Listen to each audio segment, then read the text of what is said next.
Okay, that's how much. All right, cute. That's cute. All right, so I'm gonna start off by telling y'all like who I am, how I even got started, like a little bit about me. Do some of y'all follow me or even know me, or no, y'all confused? Some of y'all know. I know y'all things is muted now, but We all right. So okay, good. All right, so y'all know that I'm a content creator, social media influencer. I took some notes so I know, and then I'll go off the top of my head.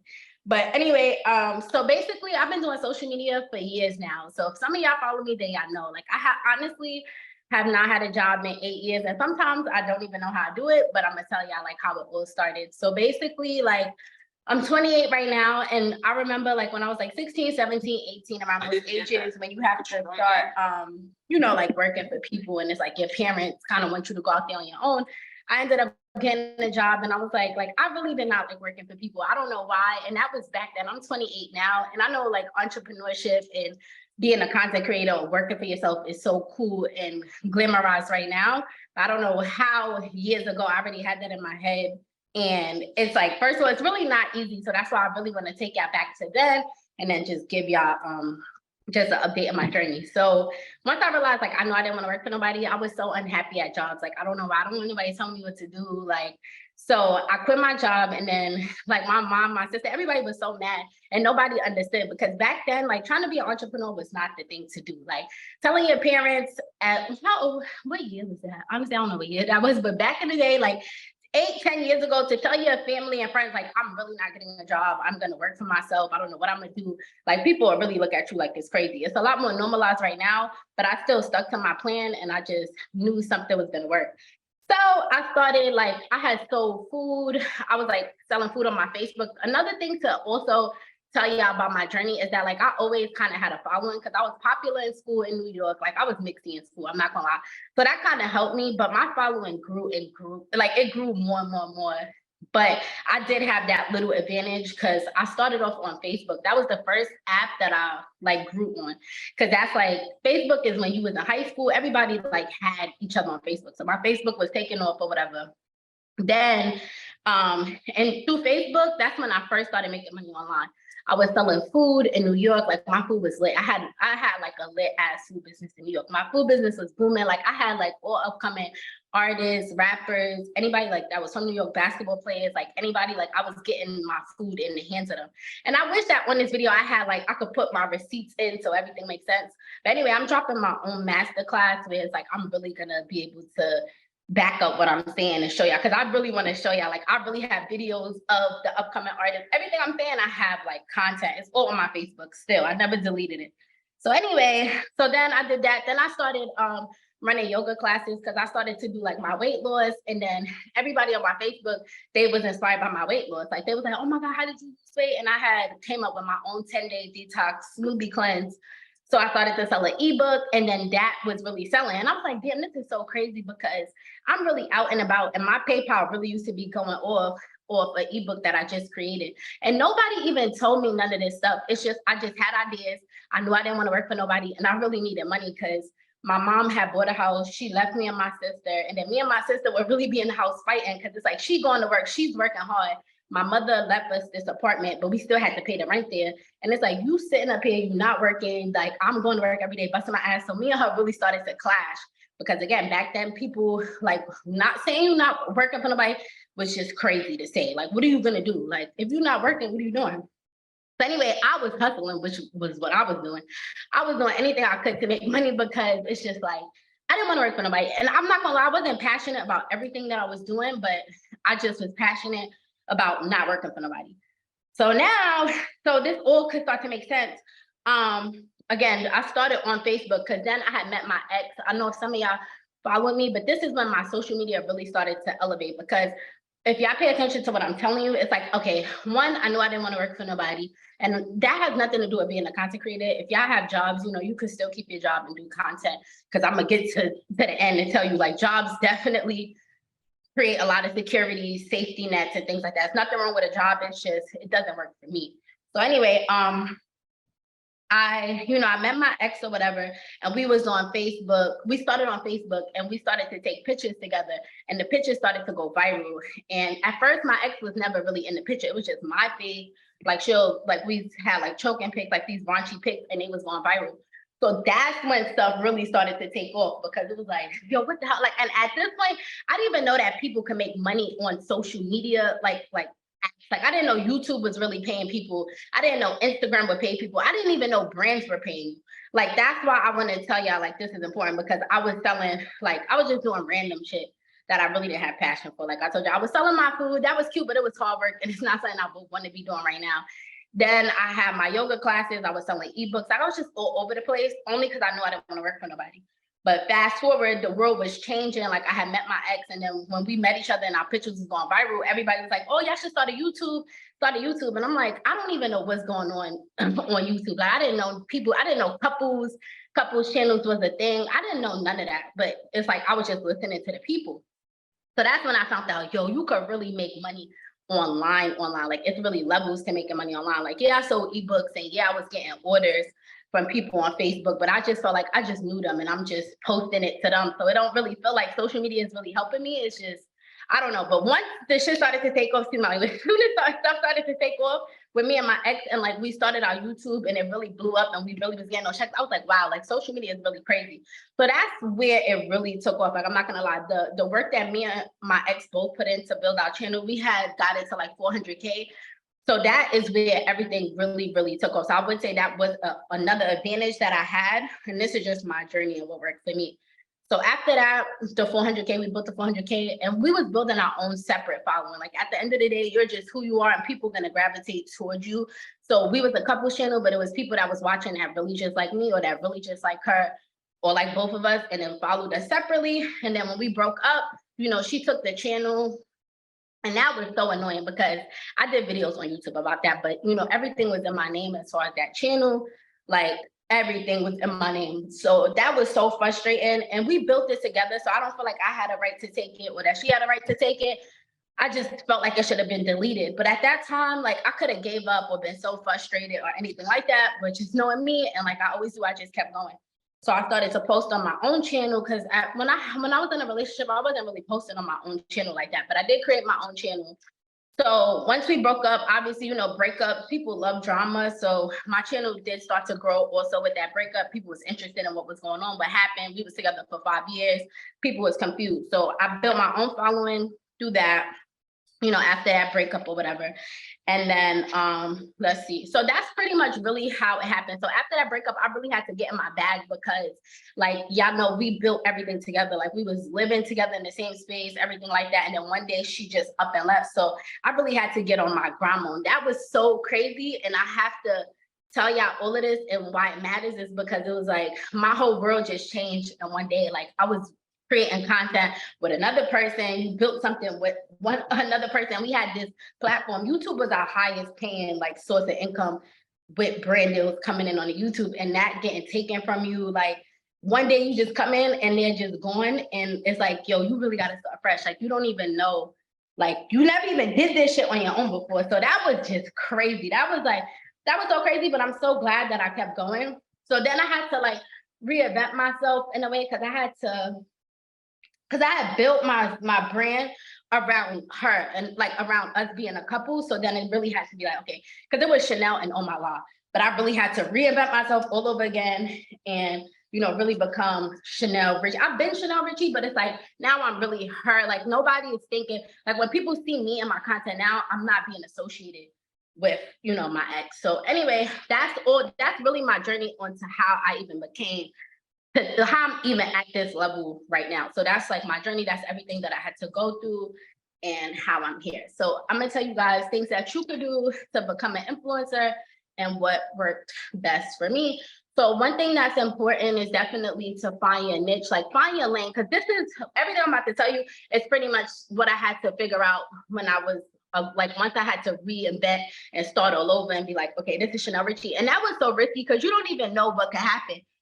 Do you guys know how much like couples channels that grow and then people break up and then nobody cares about neither one of the person? It's like, y'all just going, like, nobody even cares. And then like your whole business brand is just down the drain. Like, people could really feel like, I don't really care about neither one of y'all if you're not together. So I'm glad that I was able to pick myself up and still keep people interested on my own. So the ways that I did that is I really had to sit back and be like, what am I gonna do? Because my niche before was a couples channel that was pranks and just posting raunchy content and couples goals things. Like that was the thing to do. That was what was getting us paid and having companies like book us. But when I was by myself, I'm like, damn, like, what am I gonna do? Like, what am I gonna do? So I had to really just think, and I'm like, what is going to be my lane? What's going to be my niche? What do I love? So I realized like a lot of the brand deals that we was getting on my couples channel, it was like wig deals, beauty deals, and things like that. And I'm like, damn, I was really the face of a lot of those paid brand deals. Like, yeah, people was reaching out because it was a couples channel that we was on together.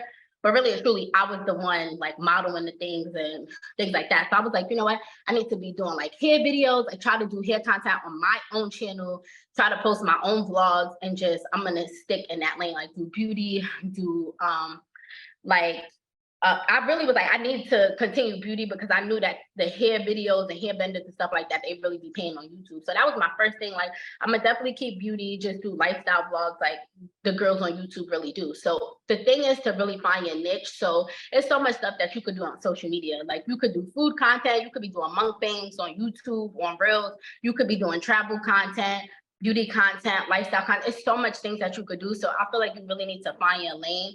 That's the first step. Like, what do I really want to do? Like, what type of content do I want to post? What am I passionate about? And that's the first step, like really finding out what's going to be your actual niche. And then after that, you need to know your audience. And that comes with knowing the type of content that you're going to post. So for example, like, let's say if you want to do a travel vlog, let's say if you want to have a travel Instagram and a travel YouTube channel. So like, I would get to know that audience. So I would pay attention to creators that are posting that type of content who have brand deals. Like it's literally hotels and places and airlines. It's so much things that you could collaborate with. They will fly you out free, pay for your whole stay, have you post content in exchange for the content. It's just crazy. So if you wanted to be a travel influencer or creator, what you would do is like look up like who's actually winning in this lane, like who's getting views, who's trending, who's that, like, you know, the top influencers in that category, and like pay attention to what trends, what gets the most likes, like what sounds are they using, what content are they posting on YouTube, and then figure out like what are their followers interacting most with. That's what I started to do. Like I would look at like big YouTubers and figure out like what are people posting. And one thing about YouTube, it's a lot of trends that go on YouTube. Like you could go into YouTube and say like, oh, I'm gonna just do my own thing, I'm gonna just come up with my own content, I'm gonna be creative, I'm not following nobody. You could do that and it could probably work for you. But one thing that's like a good hack on YouTube is really keeping up with trends and knowing like the people that's in your lane that has a lot of followers, what are they posting?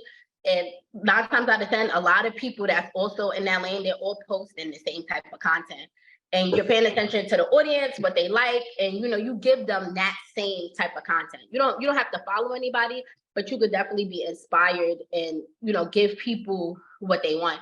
And that's pretty much what I did and how I elevated my Reels and stuff recently. Like I would literally sit there, scroll on Instagram Reels, look at people content. I'm like, damn, like this shit is so fire. Like I'm paying attention to certain angles that they're doing. And I already know how to work a camera and I know I can edit. So it's just like, just getting that inspiration and seeing like what's going viral. And I see stuff and I be like, I know I could do something very similar, if not better. So that's what to me is like knowing your audience. Like, what do people want to see? What do they like? What are they attracting? Like, what are they attracted to? And what do they want to see? And follow that. Then, yeah, so basically you'll create content and build content around that, like around what your niche is, around what the audience wants. It's not always, I mean, a lot of people, I also see something where it was like a content creator that was saying like, oh, you should really just post content that you want. Like you shouldn't like not put, like, let's say you post all different types of content and like certain type, like me, I don't really, like I post all different types of content. Like I post voiceover, funny reels, and a lot of people like that more. Like my voiceover reels go viral more than like my lifestyle vlogs or like a day in my life, but I like doing my day in the lives more. So I still do that, but I know that if I want to continue to grow my Instagram even more, I feel like I really need to pay attention to my audience. I had a creator say, oh, like, you shouldn't like give the audience what they want all the time. Like you should just post what you want and then you'll gravitate the audience to you basically. But for me, I don't really agree with that, because I know for a fact I'm still doing what I want to do. I'm still posting my lifestyle vlogs and mixing up my content. even though I know when I do those voiceovers and I do it so good that it looks like it's really me saying it, that's what goes viral. And I know if I was to just post a whole bunch of those, I know that my Instagram will grow even faster. But I'm still doing what I want to do. But I feel like if you just starting out and your goal is to hurry up and really build your following, if you follow all these steps and you find out what's your niche, you know your audience, and you start creating great content around that, like you see what's trending, you literally are doing similar things, I feel like that will definitely help grow your following. Like I don't see why. I just don't. And so much, especially with reels right now, like I know a lot of people like to say, oh, like following, like I probably have an advantage because I have a lot of followers. I come across Instagram pages that have more followers than me and their engagement is not even the same. Or I'll come across channels with less followers than me and they get more views than me. So it's like you really can't pay attention to how much followers somebody has. Because I swear I saw a girl yesterday, she only had 14K. All her reels are over 100,000 views. I'm like, yo, how? But the content is so fire. Like she's so good, like you can't ignore it. Like you have to like it. You have to share it. The shit is fire. So it's really not about numbers and followers. I really think if you perfect your craft and you understand your lane, like that girl, she only had 14K. Her work is so fire. Like she knows so much more than me, and I can tell because her edits was so fire. And it's like she doesn't have, I have more followers than her, but her engagement is fire. Her content is even more fire. So that's not even an excuse. Like, and all her stuff, again, her engagement and numbers is doing better than me because all she does is post reels and she only has 14K. And I know them checks look crazy. So, you know, people want to use those excuses, but your following really does not matter. Because again, we see girls now, I come across girls follow me all the time. They be having 400, 500K. I go on their page. Right now, they're not even posting reels. A lot of people not even, like pictures do go viral, but I'm like what I follow, I'm so into posting reels right now that all I see on Instagram is reels. I don't even pay attention to pictures. So for me, I know that reels is taking over. So I'll come across somebody's page, they'll have 500, 600K, and their engagement is just not there and they have more followers than me. And it's just like, that's how I know followers do not matter. Because again, it's people with a smaller following than me and their views are crazy. And views equal money on Instagram. Now it does. Now views definitely equal coin. So yeah, and then being consistent, because we're still on how to become an influencer. So just making sure I'm on path, because I'm talking about a lot of stuff.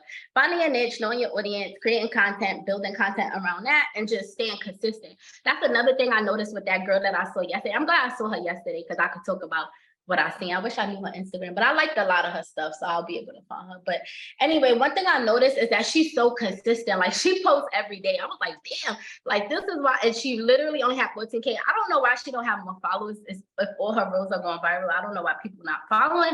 But anyway, at the end of the day, the views is what's getting her to kind of, you know, build revenue for her. It's not really the followers.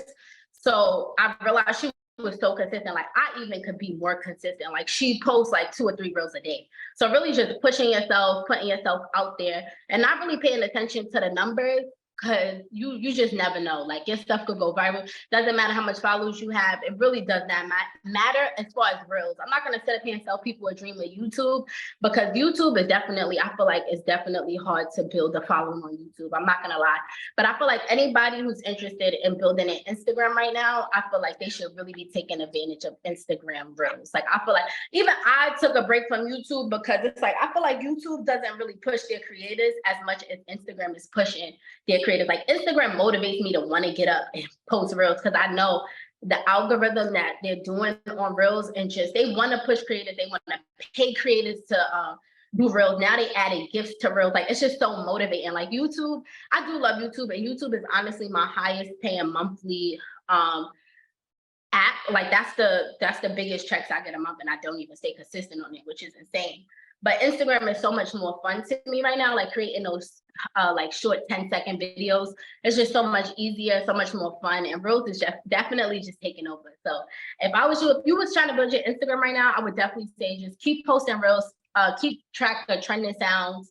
And I did a video on my subscriptions on how to find trending sounds, but I want to try to figure out how I could tell y'all, because I did a voiceover, like a screen recording. It was easy to just show y'all how to do it. But you know, just try to find trending sounds, keep up with the trend. Trending audios is so important. Like that's what's gonna really help your reels get seen and get exposure. definitely your sounds matter. Like, and it's so funny because one day I decided to post a reel using my own sound because I didn't really like none of the trending sounds. And I was just like, this song just matched what's happening in the video so well that I'm just going to post my own song. I'm going to just do things my way. My reel did not get any type of push, no nothing. I deleted that shit within 12 hours. And I know I should have never did it, but I was like, nah, because the content is so fire that if I put this to a trending audio, it's gonna get more exposure. And I really deleted it. And a few days later, I reposted it, re-edited it a little bit with a trending sound. And it did so much better than the video that I decided to use my own sound to. So that's definitely something to take into consideration. So then how to build the following. I had that on there. So one thing that's important, like you really do need to build a following. And it took me years to build my following, but it doesn't take everybody years to build a following. Like some people, things could just happen for you so fast. Like there's so many girls who get on TikTok, they first TikTok, they go viral. Like people love how they look, their followers going up, or people will post a funny video, then people think they're so funny and they just go viral and their following is built overnight. So it's no timeline on how long it'll take you to build a following, but all I could tell you is what you can do to start to build a following, which is what worked for me. So how I built my following mainly is definitely consistency. I know I could be more consistent, but I never ever gave up on nothing. Like even with my couples channel, it's so many ways where I could have really just quit, gave up, and just been done. Like back from when I was selling my food, all of that. Like it was ups and downs with that, but I stayed consistent. And, people followed that journey. They stayed with me. It's so much people now that's still on my Instagram. That's like, oh my God, girl, I remember you used to sell food, you used to da-da-da. Like I really kept people really into my journey and I stayed consistent. I really never gave up. I kept picking myself up, even down to like after my ex. What really could have happened is after the channel was taken from me, I really could have just gave up and just like, just forget YouTube. Like that was my source of income. We was a brand, like it's over, like for the internet. Like, I don't know. I'm not interested without my ex or whatever the case may be. I could have just went and got a job. I don't know what I could have did, but I really just kept going. Like I was like, no, I love making money from home. I love doing what I do. And this is fun. And I'm going to put myself in position to do that. So I just stayed consistent and I didn't quit. And that really worked for me. Then really engaging with your following too really works. Like I really like responding to mostly all my comments on YouTube. Like even if I don't respond to everybody, at least hearted acknowledge people, but I really try to comment back to everybody. Like if you go to my reels, you'll notice a lot of my reels got 400 comments, 300 comments, because I'm really sitting there. I really take time out my day. Like I would literally set aside an hour to go and respond to every person. Like, thank you so much. And people, and then I really noticed that work. I do it genuinely because it's like, damn, I really took time to edit that reel or edit this vlog, and y'all don't even know the shit that goes on behind the scenes, how hard this was. So I really appreciate you not only liking it, but really sitting there leaving a comment. So I always write back to people, and I know that works because people feel like a lot of my following, I know they really be thinking we friends. Like a lot of them really think we sisters and we friends, which is so cute because I get that vibe. Like I write them back, I talk to them, and that really works. Like not responding. It's a lot of influencers that's big and they never write back to people and they still have a following. All I can tell you is this is exactly how I built my following and how, what worked for me. So I love engaging with my followers and that really helps. And then like also just being real transparent and being real, like, because people are gonna know if you're trying too hard, if you being fake. I literally just go up there and be myself. Like on my YouTube, I have some real over sharing content on there where I know some people probably watching and be like, why would she even say something like that? Like, why would you even come on YouTube and even say something like that? Or like, why would you even put the word in your business like that? But it really works to me. Like, and that, because you never know what other people are going through. Like some sensitive information that I shared, so much people was going through the same thing. Like even I just posted a reel getting over like my 3-day depression. That took a lot to want to post or whatever, because you do want to put your best self forward or just show people the glitz and the glam, but it's really not always like that. So I decided to post it. That reel did so good. Like it did better than a lot of reels that I just posted. And that was just being my raw, real, vulnerable self, and people just love it. So, just really being your real, raw self, and people would just genuinely will really gravitate to you if they really like you. So, and then next, I did say I wanted to talk about making money online without followers, because again, a lot of people like to make a lot of excuses.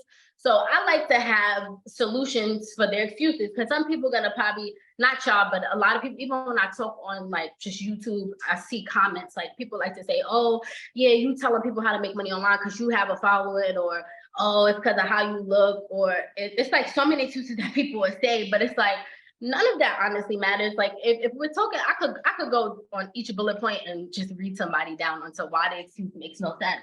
Like people would say, oh, it's because how you look and things like that. So the funny thing is, I go on like TikTok. It's this one girl on TikTok. I forgot I've seen her before, but I'm not trying to be rude, but she look kind of crazy, right? And it's like she do these mukbangs and like she be chewing on these crazy like foods, and it just looks so crazy, but she be going viral. And it's like, that may not be a person you see walking down the street and think, oh, wow, she looks so good, or whatever the case may be. But at the end of the day, she doing what she needs to do. She creating content, it's going viral. She found out what works for her. She didn't make excuses. So it's like people could make up a million excuses in the world, but it's like, it's like, be for real. That's not an excuse to why you shouldn't be making money online, or why you feel like you can't get a brand deal. Like that just doesn't make sense. But I get all those comments on my YouTube all the time. Then people like to say, oh, it's because you have a lot of followers. That's the only reason why like you could get brand deals and things like that. That's also really not even true. Like my hairstylist, she just did my, she did like a heart shape hairstyle on my hair, and we be collabing. You know, when I first met her, she only had 1,000 followers. We started to collab. She about to hit 7K right now. But what I'm trying to tell y'all is, what I was talking about. Oh, people were saying, no following. So basically, she did a reel doing my hair, and then again, like all my reels was mainly going viral when I post her content, but like her reels, they was never really pushing. But it's crazy because she posted a reel that she made from scratch doing my hair, and her reel is taking off right now. It's probably, honestly, I saw her yesterday. It was like at like 80K. It's probably at like 100K right now, and she only has like 7K followers. So it's like, again, that's also not an excuse saying, oh, it's because of your followers. Like that's not even the case either. Because again, if you, even when you get off this call today, if you, and I would say that matter of fact, I'm gonna say that they're completely wrong, because YouTube, I'm not gonna lie, building a following on YouTube is way harder than Instagram.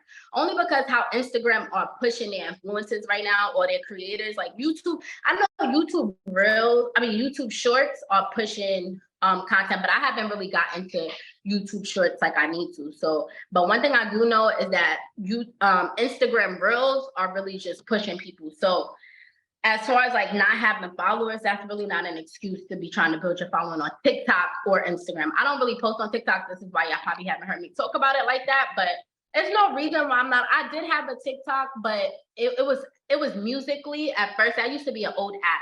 And then TikTok bought Musically, and then my account just turned into like a TikTok account. And I felt like when I kept posting content, it was never going viral. Like the algorithm was terrible, and I had a lot of followers. So my Musically had went viral years ago. Musically was an app that came out like years ago, and it did kind of good, but it didn't stick like how Instagram, Facebook did. So anyway, TikTok bought them out, and my account like transferred over to that. And I felt like when I was posting stuff, it wasn't going viral. Like me and my ex at that time, we would post some of the same stuff and use the same sound. Like we both went to Colombia, got our teeth done. We did the same exact type of content. Hers went viral and mine did it. I wasn't mad or anything, but I was like, I know something is wrong with this algorithm, because if you just know how social media works, like both of the content is fire. We both got the same amount of damn followers. We using the same sound, and it's like, yo, my shit, nothing will work on that account after TikTok. But so I deleted that account. I created a new TikTok. I don't post on there, and I really don't promote it, but I will start. So all I can really talk to y'all about is what I'm into, which is I love Instagram Reels right now, and I love YouTube, but I love Instagram Reels right now the most. So that's mainly what I'm passionate about. But anyway, I was gonna tell you how to make money online with no following. So ways to make money online with no following is the Amazon storefront. So you could apply to become an affiliate. I applied to become an affiliate, and I got approved. I'm not really sure. Like, I know it is like easy 1, 2, 3. People normally apply, and then I don't know if I just got approved because they really go in and look at your thing. So that part I don't know. But I do know if you could get approved for Amazon storefront, that's a good way to make money without a following, because what you could do is, I already buy stuff on Amazon. Like my whole bedroom is furnished on Amazon, and I'm gonna tell you how I pretty much made money on, or how I make money every month on Amazon. And I do have a following, but whether I had this following or not, I believe 9 times out of 10, I probably would still be getting a check from Amazon a month, because I know enough to know what I would do, and this is what I would do if I didn't have a following. I would order stuff that I like on Amazon store, like on Amazon, if I had a storefront, stuff that money that you was gonna spend anyway. And I would create content around that. Like I would be creating TikToks. First of all, if I was to start an Amazon storefront today and I didn't have really any followers, what I would do is I would go to Instagram and I would like hashtag Amazon finds, Temu, how do I say Temu finds, which is like a Shein. I would do like trending items for 2023. I would go on YouTube, see what's trending, see what people like, see what people are using, and you'll see a lot of the same stuff popping up on what's trending on Amazon. And then I will order those products if it aligns with you, of course. And then I will create content around that. It's so much TikTok, like people would just post something, a cute lifestyle, like I don't know, like let's say example, I see so much Amazon farm videos and I'm like, wow, that person is smart. All right, for example, like a good video that I could do that I know will run me up so much coins on my Amazon storefront, like next month, like let's say if I really want to up it, what I would do, I'm gonna just tell you what I would do. Like what I can do is I can post, because everything that I use for content, I got on Amazon. I got my ring light from Amazon. I got this light that I have on my phone from Amazon, this tripod that my phone is standing on Amazon. I have so much content creation stuff on Amazon, and people are clearly interested in what I use for content creation. So what I could really do, but instead I make people subscribe to my Instagram to see my stuff, and then they go to my Amazon storefront. But if I really wanted to up it, I could really post a reel showing everything to all those people. It's going to get so much more exposure. And I'll show everything I use for content and how it actually elevates the content. For example, I could do a video showing myself without a ring light that I'm trying to show y'all that I bought, and you'll see the quality. And then I'll do a video next to it with it on. And it's like, wow, like look how this could take your content from this to this. And look how this tripod took my content from this to this. And look, and you put that in a reel and you post that. And if I post that, because people like my content, they like how it looks, that's what people are interested right now with me. I'll post that and I'll say in the comments, like links to all items down, how to elevate your content in 2023. Links to all of these content creator items are now in my bio storefront. I'm telling you right now that most of these people, and I'm gonna actually do that because it's like I have subscribers on my Instagram, but it's like I have way more followers than I have subscribers. So it's like if I was to post that as a reel, my Amazon storefront is gonna go crazy because it's gonna be like, damn, like I need to get that ring light. I really want to get that light because this is what she used it for the content, and look at how she showed it. It really does work. So I would do that. Like I would find things on Amazon that makes people's life better, that's already trending, and then you show how you're using that in your everyday life. You create a reel, a TikTok, you really just never know. I don't like to say, oh, because you don't have followers, you don't know, because I literally come across pages all the time that do Amazon finds and all types of stuff in their Amazon storefront. They're making thousands a month on the Amazon storefront. And you don't really have to put a lot of money out. You could literally buy a simple $40 product, $30 product. You create a great content promoting a product that literally has nothing to do with you. You don't have to do any hard work. All you have to do is create a good video. And let's say it does go viral and people do buy it. At the end of the day, it's no real work in it for you. Like the company has to package the order. The company has to invest in the business. You didn't do anything except just spend your little coin on the one thing that you wanted and needed, show people why they needed it, they acted, and now you're getting a check every month. So that does not require following at all. That requires consistency. That requires you not giving up. That requires you using the same content over and over with different trending sounds and seeing which one is going to pop and take off and what's going to get people to buy. So that's what I would do. Then I love Airbnb and Turo. So like, y'all know, some of y'all know if y'all watch me, but my bedroom and my apartment, I designed them myself really nice for the low. My bedroom looks nice and expensive, and I literally furnished it for under $1,000 using Amazon.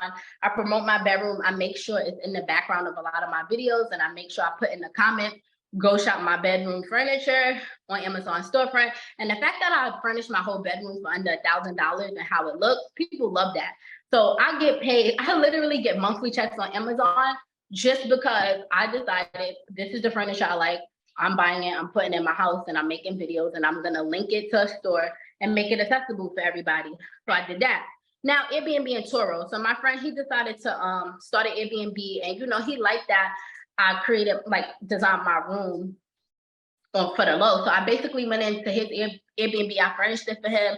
He didn't know nothing about Airbnb. He don't have no type of followers. Don't even be on social media. So I helped him. I created the Airbnb for him. And this is why, like, when I do my masterclass, I'm going to have my receipts. But I'm going to try to see if I can sign into that Airbnb account right now. But basically, we did a listing, and his Airbnb deadass made $7K within. His apartment was booked out for 2 months straight. He made $7K with no following. I helped him furnish the place. Hold on, let me see if I could pull it up. And so this is what I be talking about, where it's like, and even if you was to go on Airbnb right now, if you got up and went on Airbnb right now, and I know, you know what, I'm gonna be careful, well, because this is how to make money with no following. I'm not telling you this is how to make money if you don't have no money, because you do need money to be able to do an Airbnb or Turo, but not necessarily. You could kind of work with a lot of the stuff that you already have. Like for Turo, for example, like people, because right now I'm telling y'all how to make money online, and this would just be up to you on different ways.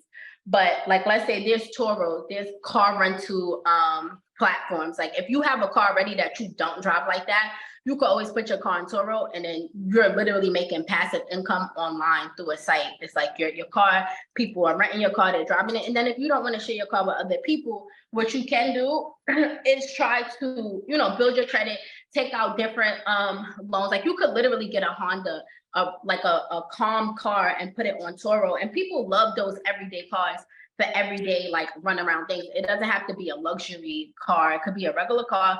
A lot of people don't have cars and they want to rent it out. So for me, that's my next step. Oh, let me see if I could get it. Oh, they're gonna send a text to that phone. Anyway, I'm dropping my own masterclass in a few weeks, and I'll have everything I'm saying in this video. Like, I'm gonna have actual receipts there to back that up. But anywho, so Turo, Airbnb, I don't know if a lot of y'all interested in that, because we're here to talk about content and being rich off content. But again, Airbnb and Turo is a way that you also can get rich off content. And not only rich, it's just you could create passive streams of income with these platforms, and it's still a part of creating content, because there's so much Airbnb hosts that has their own Instagram page. They create content around just the Airbnb. There's cars that literally have their own Instagram.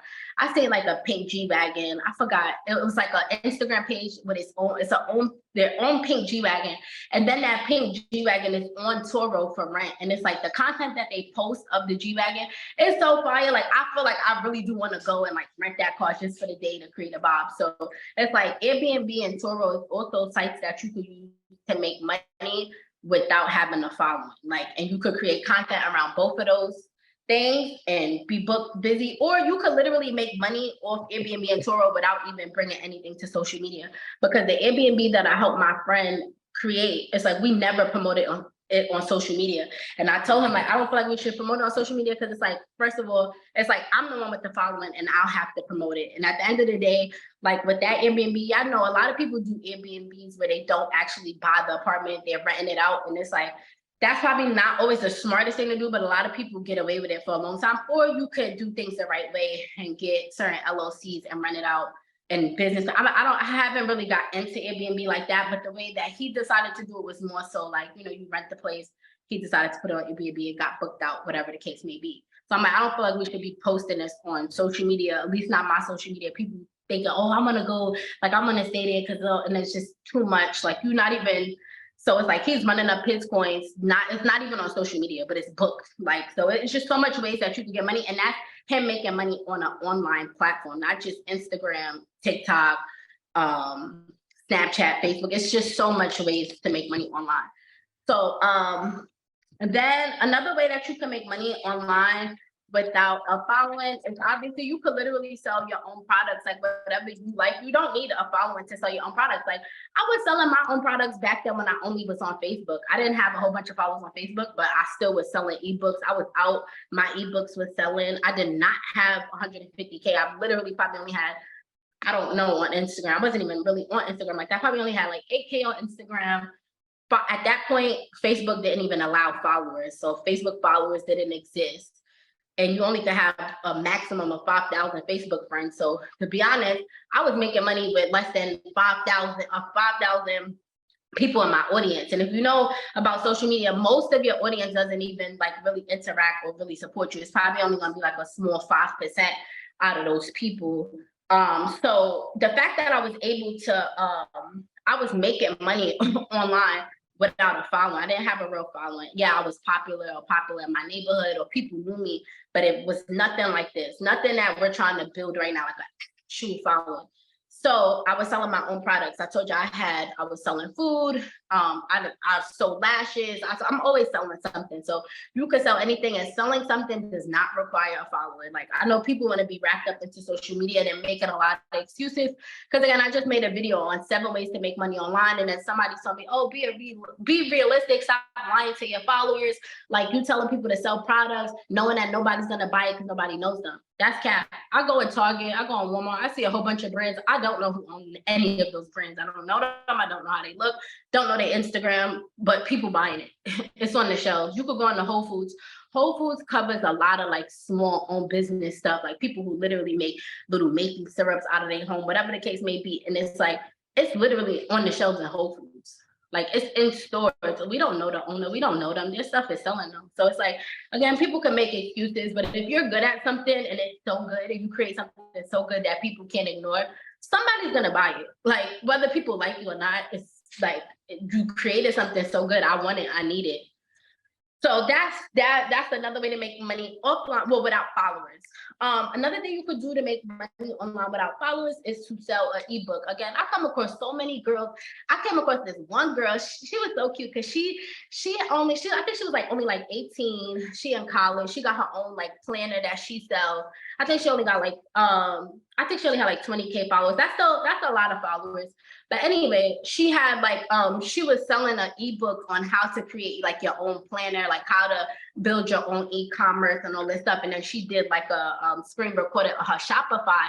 And when I tell you her ebook, like, people was really buying that ebook, and it's like, damn, this girl, like, her ebook is really booming. She only got 20K followers, but she got people interested in, like, it's like, wow, girl, you created that planner. That planner is doing good. And now I want to know how you did that. And people really buying into it. Her planner was only $9.99.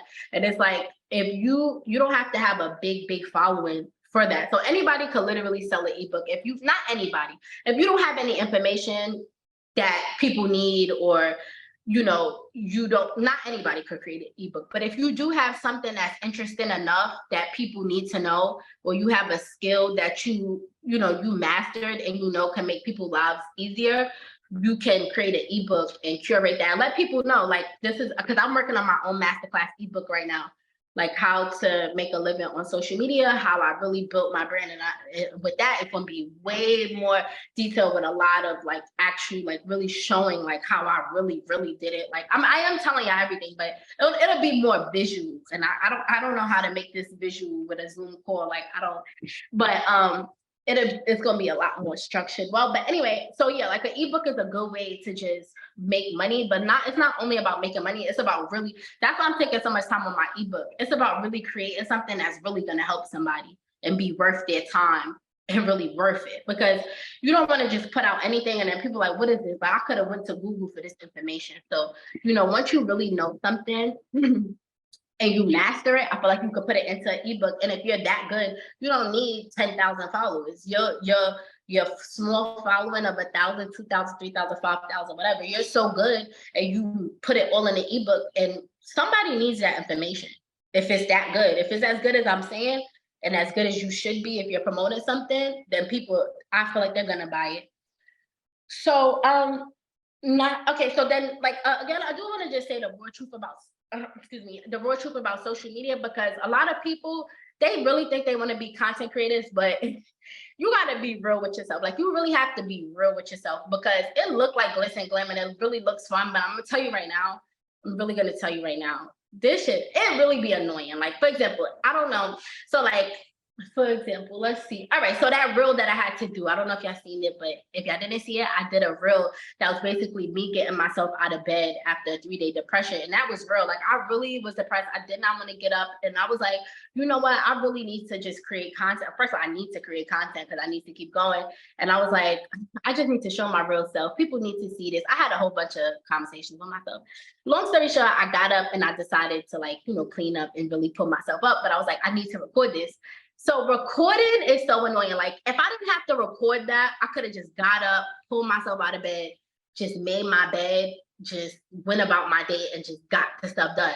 But when it came to content, it might look all like created well, but if you really pay attention, it's so many different angles. You got to keep switching your camera, like you're going back and forth. It's just a lot. It's like a lot of work. Like, but when we put it out to you, it just looked like something that's just like so well put together. And the fact that I'm a content creator and I really understand content and angles and edits, when I come across people, yo, content, I be like, yo, how the hell did, like, this is crazy. Like, I be like, cause I know how much work it is. So I'll see like a lifestyle reel or even a cooking video sometime that people do. I be like, yo, with all these angles you hitting, I know, like, girl, cooking that food was not that damn easy. Like, you was in there sweating, pissed off, cursing yourself out, cursing that camera and tripod out. Like, it's not easy. So it's like, that's the real raw truth. And the idea behind creating content, at least in my lane, is to create like an experience and sell people an experience. Like, you want, like well, at least me, mine's is like lifestyle, look, boss babe. So you want things to look as plush or luxury and nice as possible, but that it gets annoying. Like, it's not easy. And that's why I wanted to post that real raw video, because it was like I could just be myself. Like, I'm not, like, I'm just getting up and this is just the real me. But again, it was a lot of behind the scenes. And somebody, only one person, I had a lot of nice comments under that video, but one person commented what really needed to be said. She was like, I thank you so much, like, not only for getting yourself out of bed, but the effort that it took to even like create this video and put it together, because nobody said nothing about that. But that's a good thing, because it's like it's just created so well that you're not even thinking like this is content. Like, she put this together. You just seeing it and it's just, you just see it. But she said a key thing, because I was like, yo, nobody really do know the effort that took. Like, I was already stressed out, annoyed, and I really needed y'all to see me getting out of bed. But it's like, in order for y'all to see that, it took a lot of different angles, practicing different lanes, refilming something. And it's like, that was frustrating. So I feel like a lot of the times content creators don't tell you about all of that, because it's not always going to be fun. It's not always going to be glitz and glam. Like, sometimes I'll be in the middle of filming a good lifestyle vlog. I'm feeling so motivated that my camera run out of space. Then I'm deleting mad stuff. Then there's no room. Then I'm just annoyed. Like, it's just, it'd be little things that could get in your way. And it's like, it's just not all fun. And that might sound like something little, but it's not. When you're really in the middle of a promo, you got everything set up and your camera just stopped and now you out of space. Now you got to go delete 20,000 videos and now it's still no space. You will really be tight. So it'd be a lot of little things that's happening behind the scenes. So, and then another thing about being a content creator, which is why, like, I want people to really do what works for them and not always follow like a crowd or like what people want things to look like. Because I know that I made a thing to myself, like, okay, I don't like working for people. This doesn't work for me. That was something that I came up with in my own mind. Nobody influenced that. That's something that I came up with myself years ago. I stood on that. But like, what I would say is it's not easy being a content creator, and it's not easy even standing on that. I've been through mad stuff in between not having a set income, like, like having security, having income. Even some people with jobs, like, yeah, you have a social life. Like my sister, where she has her job friends, they go out. Like, I don't have a social life really. Like, I really just be in the house creating content. I could network with other people that's in my lane, and I do. I definitely started networking more, but I feel like sometimes, like, entrepreneurship, it could feel lonely sometimes, because it's like I don't have a social life like that. And then every month is different. Like, you're gonna have a month where it's like, wow, these brand deals is lit, it's lit. And then you're gonna have a month where it's like, wow, where's these brand deals? Or, views are not as good. So it's a lot of ups and downs. And people always gonna want to just show you the good, because they want to sell you an experience. 9 times out of 10, they want to come and sell you an ebook. They want to sell you how they're doing it. So everything's gonna look perfect and look like I need to be a part of that. But I'm here to tell you that it's like, if you do have a job and you have security, like, and you like what you do, I feel like you should do both. And if entrepreneur is really not in you, like, you don't need to rush it and jump with what's working for everybody else. Because what even look like is working for everybody else, it might not even be working for them. It might just look like it's working for them. So, just make sure you pay attention to you're doing what you really want to do, what you're really passionate about, and what you really love. Because I'm here to tell you that first of all, it's really not going to be easy. Staying on top of your own schedule too. Like, you're really your own boss. Like, at this moment, like right now, like, even staying motivated and consistent could be hard sometimes, because with a job, and different things. Like you'll have a supervisor or manager, somebody you have to report to. You need to stay on top of your work. It's easy to stay a little more motivated to complete tasks and things like that when you know, like, you have somebody to report to, or you have like a true job to do. And I do have people to report to, brands that want their content, things like that. But at the end of the day, like, nobody's gonna tell me nothing. Like, I'm not gonna get in trouble for not doing it. You know, I would never take somebody's product and not do their promo. My name never been mixed up in any of that. I don't even play like that. But I'm just saying, like, it's just nothing will really, like, you know, it's no real consequences. Like, I won't get fired or anything like that. So you really have to push yourself to stay motivated, because when you're your own boss, like, you could be your own, like, you could literally self-sabotage yourself because nobody's staying on top of you and the things that you really have to do. Then you could, like, get creative block. It's hard even thinking about content sometimes, like, and it's just a lot of pressure, especially when this is your only, I feel like when, you know what, social media was way more fun when it probably wasn't like, it's just more fun. I feel like when you don't put too much pressure on it and it's not your only stream of income. That's why I would say people shouldn't rush and be like, oh, I'm not, because right now, and nobody wants to work for nobody. And that's not even practical right now. Like, it's no way nobody wants to work a job, or nobody wants to go to school and learn different skills. It's no way we're all going to be content creators, influencers, and marketers years from now. Like, that's impossible. We need people to do other things. So I feel like just knowing, like, what you really love to do. And I always love social media. This is why I really wish I had the receipts that I need, because it's like, from back then, I would, like, be in my house, my living room, posting content in my room, just massive. Like, I just love, and before it was pictures, it wasn't videos, but I'll post, like, I'll create like a whole setup. Like, I'll cook something, I'll make it so good, look so good, take a picture, like, and just create an experience. I always love pictures.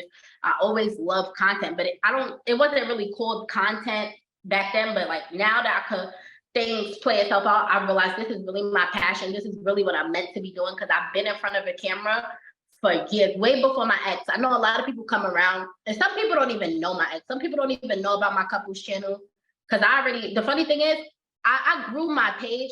When me and my ex left each other, I'm only bringing that up because that was a big part of my growth in social media. But when we left each other, we both only had 60K on Instagram. I now have 160K. So I built my following 100,000 on my own. And that's because, like, this is really my passion. This is what I'm really working towards. This is what I really love to do.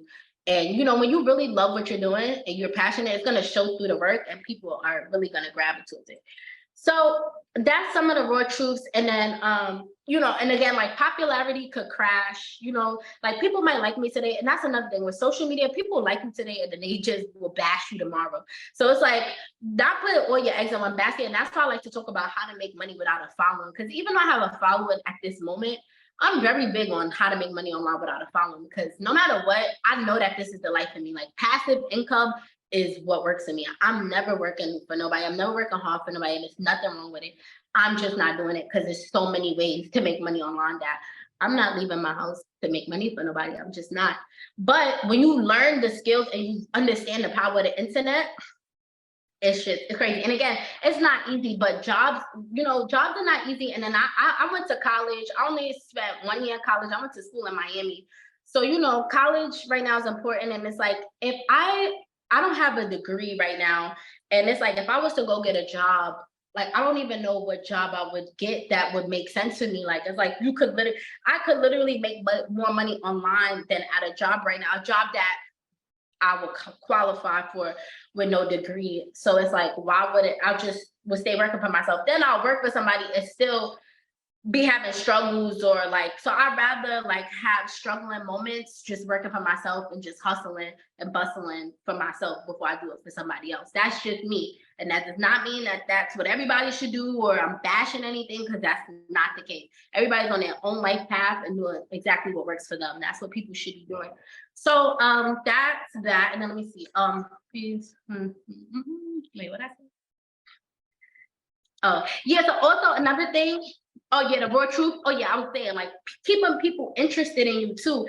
It's so hard. Like, it's really hard. Like, social media is really hard. Like, just keeping people interested and keeping people, like, staying relevant. So that's why I really want to master making money without followers. But I wouldn't sleep on the fact that you can build your following, make money, and build a career out of that. but definitely don't put all your eggs in one basket. And which is why I wouldn't sleep on all the different apps that will pay you. Like they have the Fever app where it's like you could literally get paid for just editing other people's reels. You could get, it's so, and that's another thing. You don't even need, again, you don't even need a following. Like honestly, if I really wanted to go and create an account, I could really sit up there, be behind the scenes, not even showing my face, editing people's reels all day because I know how to edit reels. And I don't even got to show myself. So it's like the more you know, the more you keep learning, you could charge people for your services and stop telling yourself that you need a following. And I know that that probably sounds cliche coming from a person that has a following, but it's like, girl, you have a following. So you're going to sit up here and say, oh, you could do this and it's easy. But I'm trying to tell you, there was a time I didn't have a following. So I got to this point. So that's something to keep in mind too. Everybody with a following, there was a time that they didn't have a following. So, you have to grow. I had to grow to this level. It didn't just happen. I didn't just get here. It really took steps. And these are the steps. So this is what works for me. And now I'll do the Q&A. I know I took y'all head off. I'm sorry. I probably was all over the place. But if y'all want to ask me stuff now, I'm ready.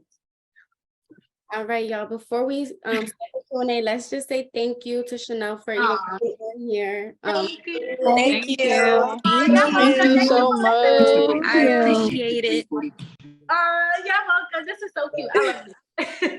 Really appreciate you coming. Girls Rich Off Content just started a month ago.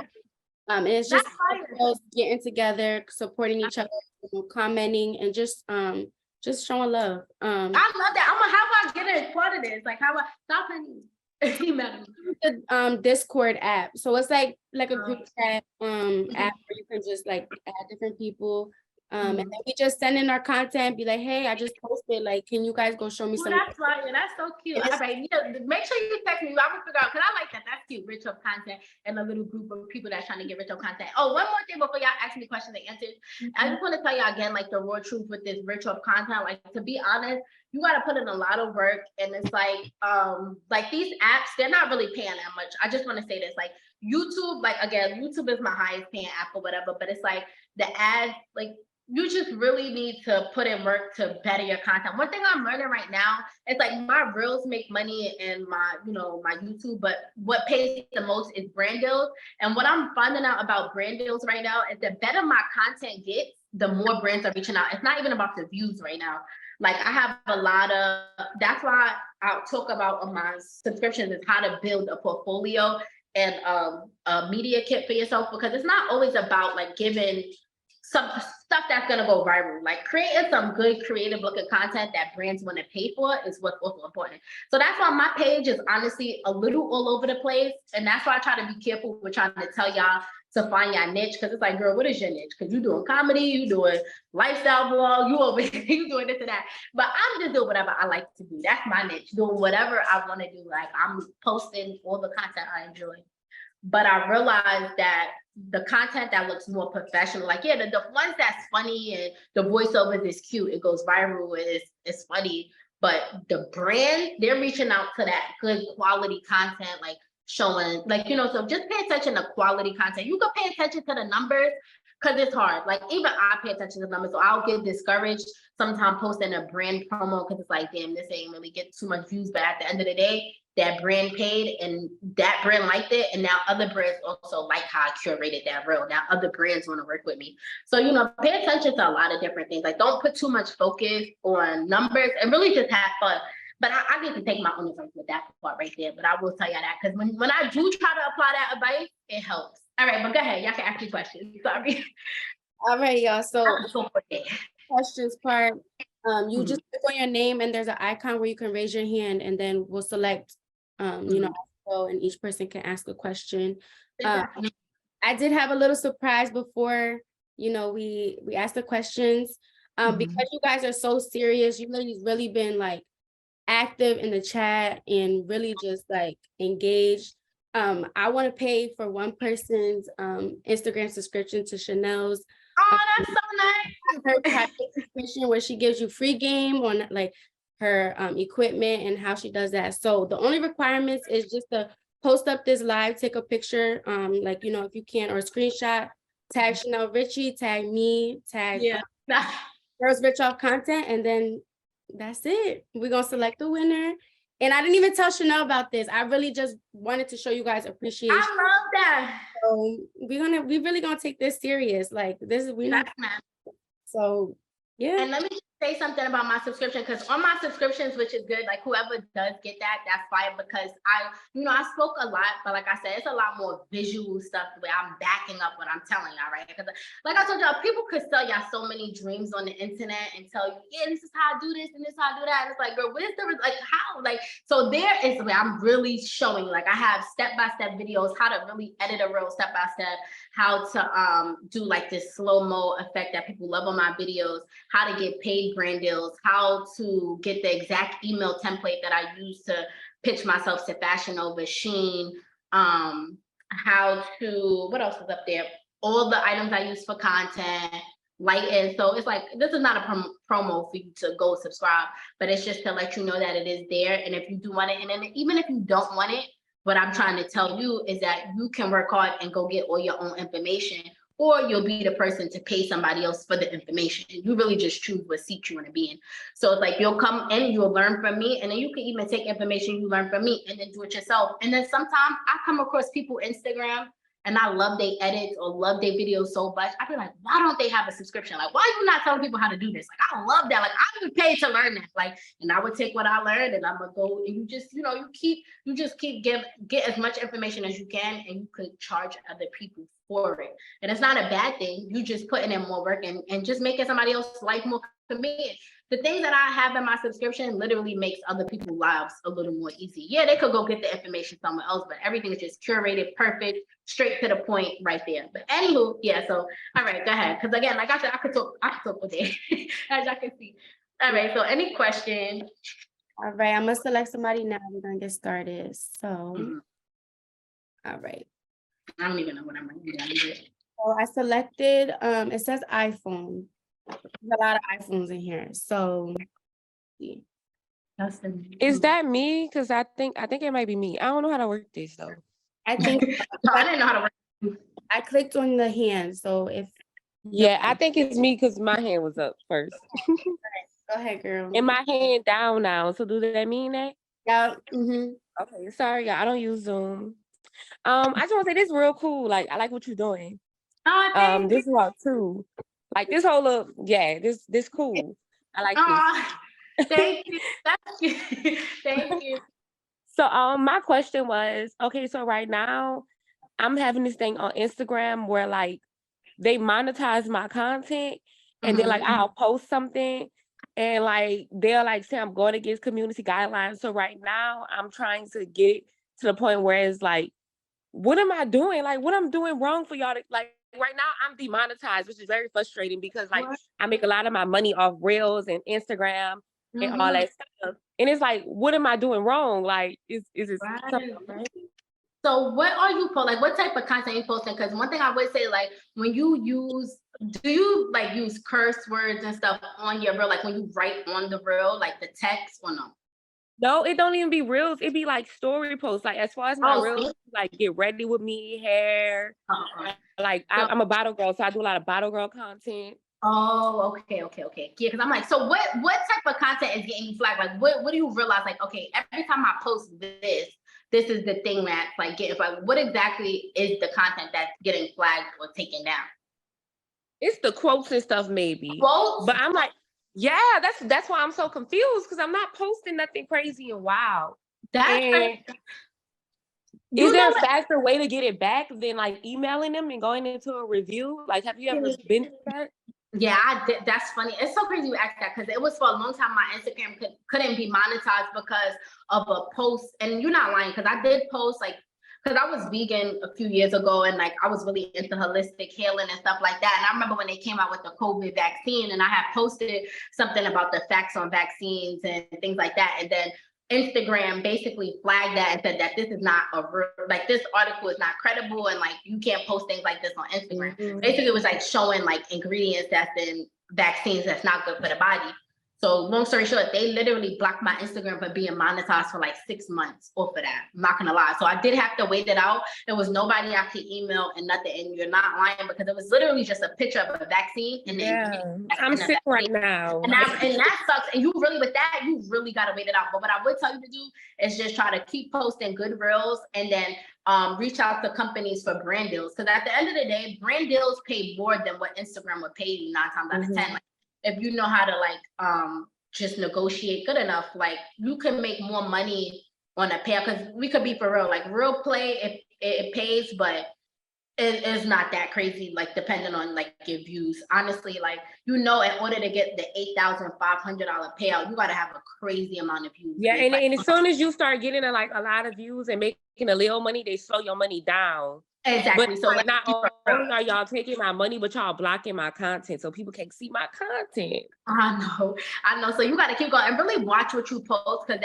I would just say, like, take another look at their community guidelines and really follow it, because they really cracking down. All these sites are not playing, because they're creating too much careers for people. It's a lot of money being made on these platforms, and they're really like trying to crack down on it. I know they're happy that people can make money on their platform because they make money, but it's like they're just not playing. Like, all the YouTube right now, I believe, like, I think if you even say one curse word in your whole video could be demonetized. Like, they're just not playing around. So it's just, you really, really got to be careful. And that's why I be so scared. Like, that's why I'm telling you, you got to use the power of the internet, but really try to build streams of income outside of just depending on these little things, because you just never know. Yeah, they just showed my ass. So, so to answer your question, check on them, like, find out how am I going against the community guidelines, because they do have a part on Instagram where you could see like why you're blocked and like the exact content you posted. I don't know how to tell you to get there, but you could Google it, because I did before, because I needed to see why I couldn't be monetized. So Google will tell you exactly how to get there. They're going to tell you the exact content that got you flagged. You need to know what it is. Avoid that, and then you got to wait it out. And in the meantime, I would say just try to get paid brand deals, because that's their only bet right now, because they're not going to be paying you. I'm sick. It's cool. It'll come back, hopefully. Yes, stay patient, but it's nothing you could do. It's annoying. Thank you, though. You're welcome. All right, for the next question, I actually have a question that I really want to ask. Okay. How do you execute your content? Like, I feel like for me personally, like, I have the ideas, I know what I want to do. Like, I be living in my head with everything I want to do. But then when it comes down to like planning it, like, I don't know, like, how do you use like a notebook? Do you like plan a calendar? Like, how do you go about? Yeah, that's actually a good question. So basically, like, the funniest part about it, like, to be really honest, like, all of my content that really went viral, like that really hit 1 million plus, was literally content. I never planned the content ever. I never sat down. I didn't think about it. What I did was, I'll go to like, because I have this on my subscriptions where like how to find trending sounds or like how to create content. I like to go and like watch reels like all day damn near, and I'll find sounds that I like and I just save them. Well, if I'm like scrolling on Instagram reels and I see I keep hearing the same sound and the numbers look good, or it's a trending sound, I save it. So that when I'm ready to create content, this is exactly how I create content. It's one reel. It's about 2 reels that I plan, and I'm going to tell you those, but I'm going to tell you how I normally create content. So normally what I'll do is if I know I need to post a reel, like I'll be like, I need to do an Instagram reel today. So what I do is I go to all my saved sounds that I saved through the days that I go and like watch content all day. And I just start listening to mad different sounds, and I get inspiration from right there. Like, I remember the video, it's this video, and I got another iPhone. It's like, I want to be able to show y'all what I'm talking about. I think I can pull it up. But anyway, it's the reel that I posted where it was like when I was like big and then I lost weight or whatever. So the funny thing is, I created that reel. Like, I was scrolling on Instagram when I made this reel in less than an hour, literally less than an hour. I was scrolling on Instagram, listening to sounds, and then I heard this sound, and I'm like, damn, I like this sound. So I started to look at what content people was doing to the sound, and I realized like a lot of people was doing transformations, like, but it was mainly like just them in the gym. So I was like, I was like, you know what, I got mad pics of me like when I was big, and then like how I glowed up. I'm like, you know what I'm gonna do? I'm gonna put on my pictures, and I just hearing the sound, the idea really just clicked, and I just started editing, and that's this reel right here. I don't even know if y'all can see from there, but it's this reel. Y'all probably can't even see it. I'm probably wasting my time. Anyway, it's that reel when I was like doing like, you know. It was like a whole bunch of. So that, I think that this was not a planned reel. This was not nothing. Like I literally was listening to sounds and just literally the idea came in my head. I could literally just, I wanted to pull this up because they all are made off of. Can y'all hear her? No. No, it says she's muted. All right, yeah, it said the host muted me by mistake. So yeah, so long story short, so yeah, that's how I create my reels right now. I don't really plan them because that's when it puts so much pressure on you. But I realized I get so much pressure in my head, like when I try to think about a reel, like what I want to do for today, I get stressed out. I'd rather go listen to sounds and let something naturally come to me. Like that's what's been working for me. But I know so many content creators have content schedules, stuff that they got right now. I'm not there. I'm not in that level of organization or thinking that deep about the content. It's more so like, I need to post something today. Let me see what sounds I could work with. And then I just think of it just like that. That's how I do it. Okay. Mm-hmm. We're gonna have somebody else ask their question. Kyla, I'm about to lower your hand, so you could go ahead and ask. Hi. Hi. Okay, I have a quick question. Okay, so like I get like a lot of brand deals that like reach out to me, like big like brand deals like Cybertex Fenty and Zoffel and stuff reached out. That's But fine. my question is like, do you usually reach out to them? Because like sometimes like I'll get like Amazon in my emails. I'm like, is this the real one? Is it a fake one? Or something like that reach out to me, because a lot of them reach out through like YouTube or Instagram, like through my email more than DMs or anything. So I'll be like, what do you do? Yes. So basically, all right. So for brand deals, originally, like I would always wait around for brand deals. I didn't find the need to pitch myself to brands. And one day I had went out to like this networking event or whatever, and I had met this guy who was like a social media manager or whatever. And I was telling him my page, and I was just talking to him. He like, yeah, I'm a social media manager. I was like, oh, okay, that's cool. He was asking, and then he was like, oh, okay, well, do you pitch yourself to brands? And I was like, huh? He was like, do you be pitching yourself to brands? And I was like, no, like brand, I just wait for brands to write me. He was like, what?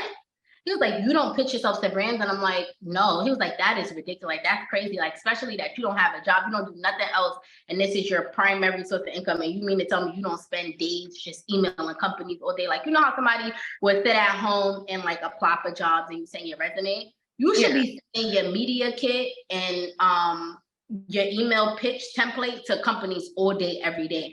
Because this is just how you make your bag. Like, you understand? And there's no limit to how much money you can make a month. And there's so much companies out there. So me personally, now I've tried to pitch myself to brands, but before I would sit around and wait for companies to write me. Now with some people, like some of those emails, a lot of them do be the real company and some of them do be fake. So what I like to do is like make sure that a lot of the emails is not at gmail.com. Like a lot of hair companies, they have Gmail accounts, but like Shein, Fashion Nova, a lot of those emails, they're not like at so-and-so at Gmail, you know, like they're at fashionable.com. It's professional emails that you could verify. And then even if you ever feel like somebody, you know, you could always ask like, can you DM just to verify this as far as something being right or wrong? But to answer your question, like right now, you really want to do social media, you really want to make money on brand deals, not pitching yourself to brands is really crazy. And I really didn't know that. So somebody else sat up there and looked me in my face and said, you really don't pitch yourself to brands all day? Like, that's really crazy. And I'm like, wait a second, that's really crazy as fuck. I really sit here every month and just hope and pray a certain amount of companies contact me. That's crazy. So now I pitch myself to brands like I'm looking for a job. That media kit is getting attached to email like it's a resume, and I'm pitching myself like all day. Okay, got you. Mm-hmm. Thank you. You're welcome. All right, Ray is next. I'm about to lower your hand. Let's see. Okay. Hey y'all. Hi. Hi, I was asking, so I have a lot of content that I do just record because I'm a recorder. I like to record stuff and post, but I never like just like people always tell me they interested like when they watch my stories and stuff, because like if you like the people that follow me, my story always long like when I go on trips and stuff. I just post everything. I love that. So they Yeah, always tell me like they always tell me, they like, you should create a YouTube or post like reels and stuff. But I never really like, I just like to post it. I like to post. And I feel like when you post in reels and YouTube, it's more coordinated, and I'm not really a coordinated person. Like, I just like to post what I want to. But I'm trying to get more coordinated, and I was wondering like what's some tips on how often I should post starting out, or like, like how many times a week to post. Yes. So yeah, I definitely understand that, because I used to be like that. Like, I used to have, so it's so much more fun creating content when you're doing it like you're doing it right now. Like, you just on vacation, posting what you want. But that's what I was telling you about the real truth behind being a content creator. Like, it's way more thought. Like, once you decide that content that you just recording on the regular and posting on your story, that's cute. But when you start trying to create that content into like shareable content and content that people like, that's where the work really comes in. Like you said, you really got to think about it. You got to think about the angles. You got to think about the lighting, the attention span of the person watching it, and how you edit it to get to the point. Because I'm telling you, one tip, even though I got that on my subscriptions, like, the long reels are tiring. Like, people attention span are getting shorter and shorter. So you could, get as much of your life and day in one small clip as possible. You need to do that. So what I like to do, like, as far as posting content, like, I really can't sit up here and lie to nobody on this video and tell you I get up here and try to post every day, because I don't even post every day. But it's really hard trying to stay consistent. And what stops me from staying consistent is like the stress of thinking about what I should post next. And that's why I want to get out of that, because I just want to just keep posting and just have fun. Because if you really have fun, you're not even going to be stressing about what you're posting, because it's just like, you're really just having fun. You're not even worried about what's going to happen, if it's going to go viral, if people are going to like it. Just having a good time.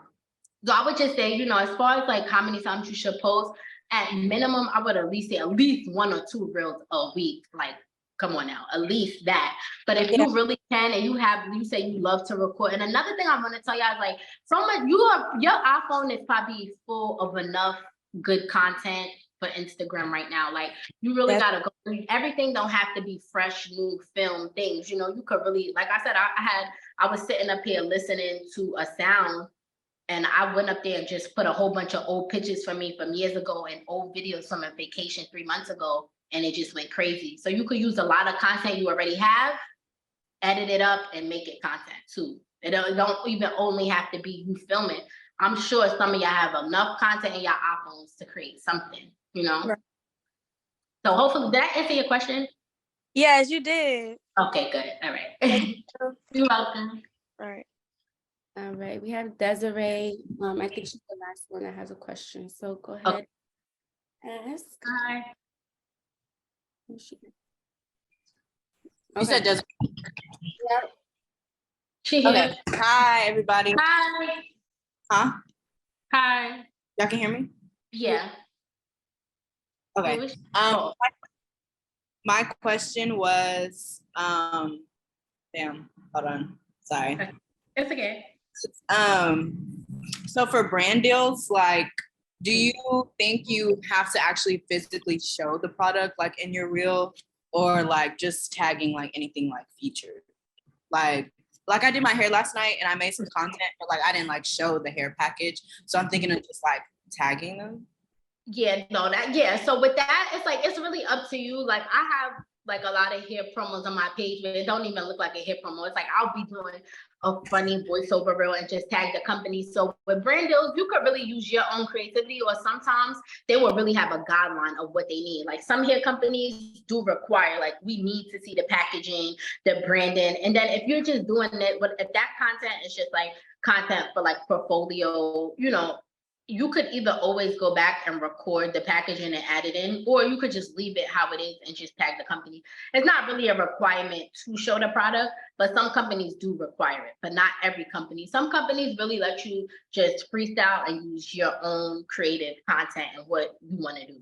Okay. All right. Yes. You're welcome. All right. We got another question. Let's see. Hello, hold on. I'm about to turn my camera on. Y'all talk about this. I'm a mother too, so don't let's not go there. But first off, thank you for just giving us some insight. As somebody, I originally started off with maybe like I had like 14,000 followers. This was like 2 years ago on Instagram.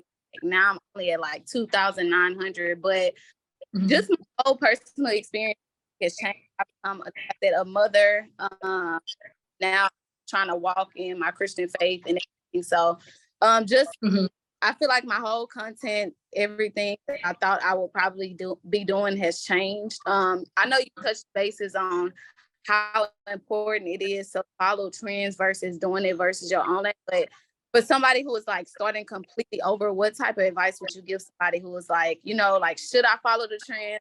Should I be trying to, create my own lane or whatever the case may be?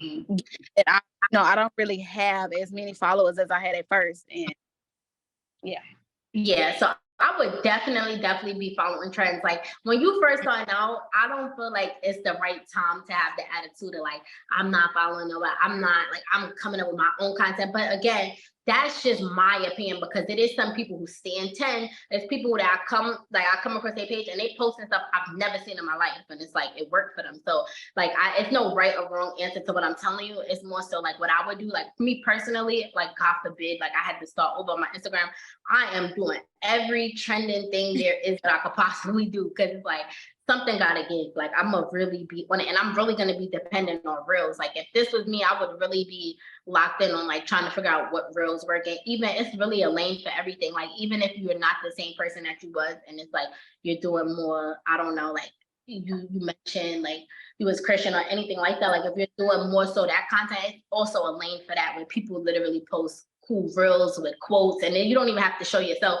You could literally be showing like nice views or different things with literally like tweets on them, and that's a reel, and it's making money. So it's just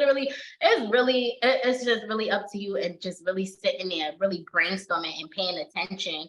This is where knowing your audience comes into play. Like knowing, okay, this is my lane. This is like what my content is about. And I feel like if that's what your content is about, it got to be somebody you following with similar content, or that you like their work, or that you're inspired by. If not, you need to start looking and figuring out what they're doing, what they're posting. Because a lot of the time, it's even people with reels where they're not even showing themselves, and the reels is going viral. Like they literally just showing views or just random or quotes. I'll be like, yo, this is crazy. So you're welcome. All right, y'all. We're like really like, I don't know, we're like running low on time. I know. But yeah, I'm gonna finish answering some of the questions. Okay. Just try to be quick and be detailed as possible. Okay, so I'm gonna keep going. And you guys can finish up the questions, okay? Okay, who's next? I just lowered Jay's hand. I don't know if she's ready. Okay. Let's see. Yeah, I'm ready. Hi guys. Hi. You might have answered this question already. I was off for a little bit. But what apps and stuff like do you use to like edit your pictures and like your videos and stuff? Okay, yeah, that's a good question. So to edit my reels, I like to use CapCut. I like to use the Instagram app. I mainly use the Instagram app to edit my reels. Like I don't really depend on a lot of third-party apps. Like I like to record everything on my iPhone. It's just crispy quality, and I don't like to mess with the clips too much, because I feel like it take away from the quality. So I don't really do too much as far as editing my videos. I really just use Instagram and CapCut mainly. Like those literally, and that's what I have on my descriptions on how exactly do I use CapCut to edit my reels and the Instagram app. And then did you ask something else? You said what apps you use? Oh, and pictures. For pictures, I love to use, like I'll go into my story and I like to use like that Paris and save, or sometimes I do FaceTune some of my pics. I do. But I'll do them really lightly. Like I love how it just make the quality of the picture more crispy. And I am gonna do a video on that on my subscriptions. That was a good question, because I also don't OD. Like I don't like when people be ODing, but I do like to, like all creators and influencers, when you really look at their pics, they're all softened or something for some type of like extra perfection. So I'll use Facetune for that, CapCut for my video, any small edits that I'm gonna do, and Instagram app. That was a good question, because I didn't. Okay. Thank you. You're welcome. You're welcome. For your answer. All right, so I just lowered Zay Marie's hand. I think she's gonna be our last question. Hey. Hi. Okay, so I have 2 questions, if you don't mind. Okay. So Yeah. my first question, okay, is when you're sending out your media kit to brands, what are your top 3 things that you include in your portfolio? Okay. And then if we should include like prices or let them like decide on the prices and stuff. Yeah, that's a good question. That's a really good question. Thanks for asking that. So basically, like the top 3 things I like to add in my media kit is definitely like a photo of yourself, and like at least try to make that photo look as like clean and professional as possible. So some type of picture there. Like I like to do that. And you definitely want to leave your insight. Like I like to also add my insights, like monthly insights on there. That's so important because honestly, that's mainly what companies care about. Like, what is your audience? Like, well, how is your audience performing? So what's your reach like? So always include your numbers. Like, even if it's not that, because at the end of the day, they're gonna ask that. And when you start to look at media kits, you'll realize that your insights is 9 times out of 10, it always needs to be there. So a photo, definitely your insights. And I don't put rates on it. I know I need to give you another third must-have on your media kit. Okay, your total number of followers on all your platforms. That's another thing I always add, like total followers across the board, like your entire following. I always put that on my media kits because they need to know like how big is your following, what's your audience, and what your reach is like, and what is your image. So that's why those 3 things are most important for a media kit. And then as far as rates, I do not like giving rates. I do not put a price on media kits. And the reason why I never give brands a price is because I personally don't like to sell myself short or like overprice myself to the point where a company is no longer interested. Like me right now, I work for myself. So it's like, it's really up to me. Like I will work with any budget, really and truly. Like, and a lot of people stand on what their budget is. Like, if some people, they probably $1,000 for a post and that's what it is. They're not budgeting. Me, I would literally work with any company and any type of budget, but your content would be different. Like if you really only have a $300, $400 budget, I could tell you what I could do. If you have a budget way beyond that, then obviously I'm gonna go harder on the content. But I never ever give a price. I always let the company tell me what their rate is, and either it works for me and it's way too low and I'm not interested, or it's a price where it's like, damn, I normally wouldn't charge that, but listen, at the end of the day, this is a 10-second reel. How many people can make that for a 10-second project? So I'll work with them. And then there's people, when they send that budget, I'm like, well, damn, I'm glad I didn't tell you I only charge this, because then it would have been a wrap. So I always say, hi, what is your vision and your budget for this collaboration? I never let them tell me to tell them. I always switch it out. Like, okay, well, my rates are really flexible. I work with, I never like to put a number because, like I said, you could say a number that a company was willing to pay you twice that amount. Or you might say a number where that person is like, what the hell? I cannot afford that. But maybe they could have, maybe your rate is really 600. And they hear that and they're like, oh, hell no. But they was like, listen, and they had this like, listen, I only got a minimum of 400 and that's all I could pay her. But you went and told her 600, she's already over it. She probably like, listen, I'm not going to follow you and try to get $200 off. Meanwhile, you probably like, listen, she only want a 2-store, like, I don't know, like a real, whatever the case may be. And it's like, listen, that's an easy 400. Like, why would I not do that just because that's how I work? Listen, I'm going to work with everybody, every budget, not everybody, like it needs to make some type of sense. But you get where I'm going. So that was a good question. That really was a good question. Yeah, because UGC is like a little different. You put your rates and you don't really show your face like that. It's just your content. Right. So that was a little confusion. But thank you so much for coming out here and giving us some game. Yeah, you're welcome. Do anybody have any other questions before I go? Okay, yeah. I'll still take any last minute ones. So I could be all right. Hi. Okay, yeah. All right, I'll take the last bit of questions, so it's fine. I think that was me because I had my hand raised. But yeah. First of all, hey, and thank you. Period. So, how do you stay motivated? Oh, that's a good question. So, yeah, that's a good question. So, the motivation is really hard. So that's like one of the real hard things about being a content creator. I feel like, because like I told y'all, it's like it's no body over your head. Like if I really want to sit here and ride away and like lose everything that I own, I really can. Like nobody's coming to stop me from doing that. I could really sit up here, sit on my couch all day if I want. It's nobody gonna say anything to me, but I'm gonna end up losing the shit that I have. So that right there just keeps me motivated. Like I literally have to stay on top of my game. Like I have to, I don't have a choice not to. So that right there definitely gets me up. But it's like, I really do need to work on my motivation more, because I do be distracted right now with a lot of things. I'll be distracted. I'm not going to lie, with my relationship, with life. So I know I need to be more motivated. So I can't really give too much motivation on motivation, because I need to motivate myself to be more motivated. But what keeps me going for right now is just knowing like I have to keep everything going, and that like I really do love what I do, and this is a good opportunity that I'm really like, sometimes I really just like, oh, I'm not in the mood, like I don't want to do this today, or it's like so stressful to think about the content. But I'm like, this is really a blessing and something that I always wanted. Like I really like, this is really like, I really can, like, I'll really get paid for doing this today. Like, all I have to do is literally turn on the camera and just hit different angles. So that'll really get me up sometimes. Because I'm like, all I'm doing is living my everyday life and doing something that I would have been did, but it's just gonna be with a camera on. So it's like, just put the camera on, you know? So that's the talk that I have with myself. Like, at the end of the day, whatever you were about to do, you were literally gonna do it. Now you just need to incorporate the camera in it. So that is what will really keep me like, all right, it's not that bad. Like, let's just keep the camera rolling. So I feel like that's how I mainly stay motivated, you know, and like just having the things that I have keep me motivated, because like I said, I don't want to go backwards. I don't want to lose what I have. So all of those things keep me motivated. I love the way I live.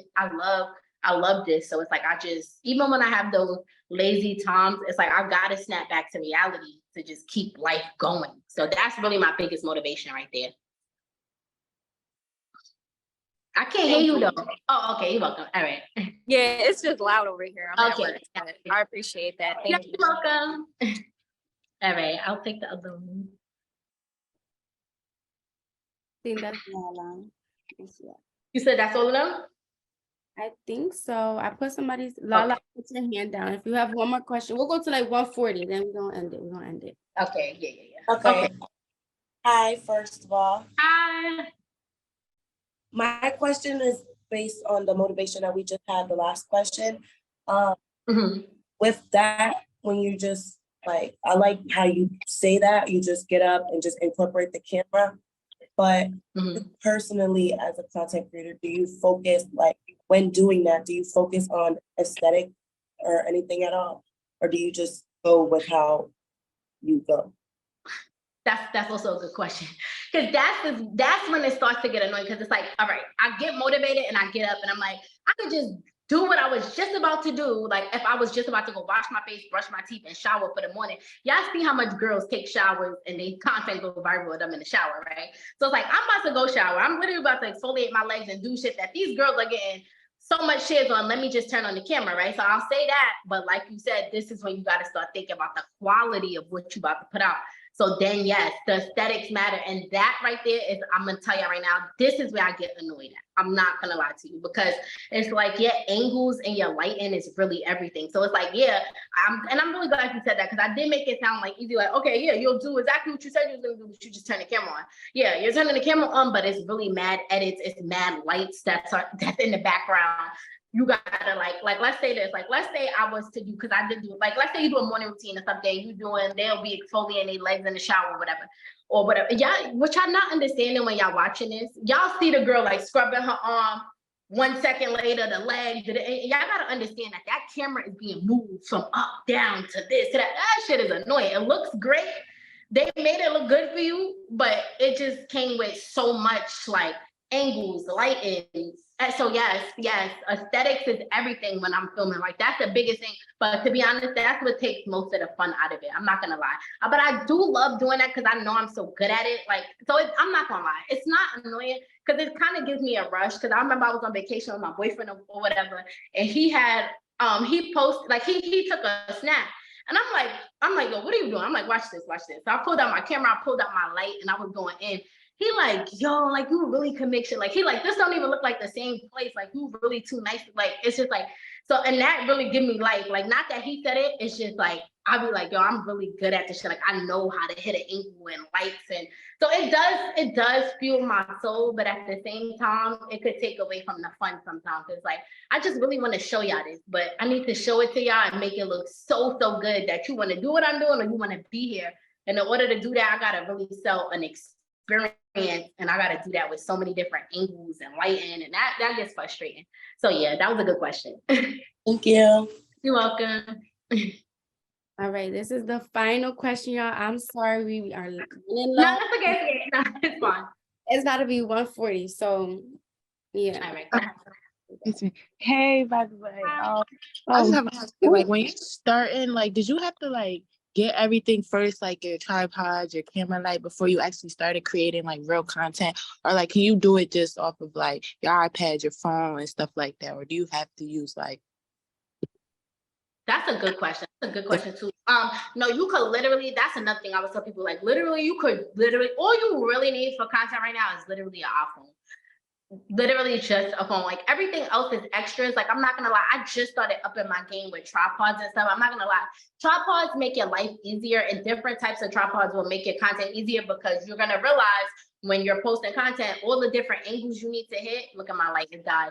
You need to like you need different tripods. They have tripods that's gonna get the views that's like getting stuff that's on the table, or like just that down view. Then you got tripods that could go really tall, some that only stay at like a desk size level, like what I'm using right now. So all of that is extra that does help you in the end. Because like if you don't have a tripod and you're trying to do like a routine or something in your house, you gotta like put your phone on. Like I'll just leave my phone on a candle or something like that. Like you can literally work with what you have, but obviously these tripods and these lights, it just elevates the content and it makes it look better, but it's really not a requirement. But it's something that you do want to invest in at some point, because to be honest, a tripod, you could get it on Amazon for like $18, and you could get yourself a really cute cheap ring light for also $20, $30. So it's not a necessity, but the more you want to elevate your content, you're going to need to at least get a tripod and a ring light, but it's not a requirement. Okay, thank you. Yes, you're welcome. All right, y'all. That's it. All right, y'all. It was so nice talking to you. Yeah, thank you for coming on, Chanel. Yes, you're welcome.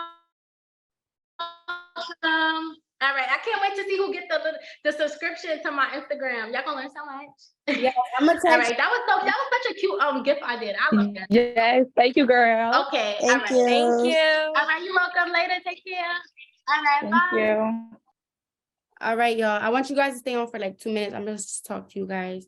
Thank you guys for coming on and just supporting this. I haven't really, said thank you to you guys for just being so active. Like this page has really grown like in a month, and it's helping each and every one of you guys with your Instagrams, your TikToks, everything.